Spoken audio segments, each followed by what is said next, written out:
Lumang damit, gawin po nating damit na ating mga fur babies. Kaya neto, pasensya na, nabura pala yung clip na habang ginagawa ko to. Pero yung nasa sleeve lang naman yan ng damit. Tapos kinortihan ko lang kung paano and kung gaano siya kasikip and kaluwag para sa fur baby ko. And by the way, kinulayan ko siya using this crepe paper na kulay blue.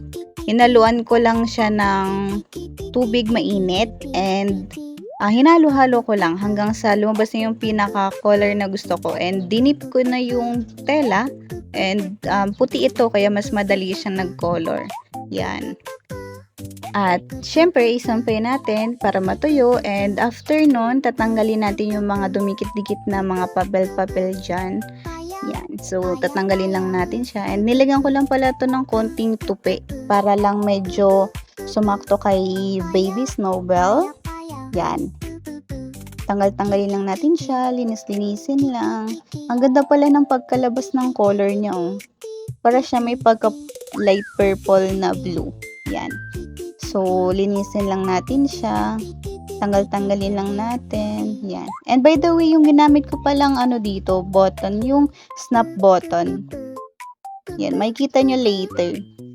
Snap button yung ginamit ko. Para sa mga clip niya. Para kasi siyang jumper yung ginawa ko. Para siyang jumper na para sa palda. Yan. Ito yan. Yung ginamit ko dyan is snap button na pang DIY. Yan. Para i-snap-snap ko na lang siya. Para madali siyang hubarin tsaka suotin. So, yan. Para cutesy. Para hindi rin masyadong mainit.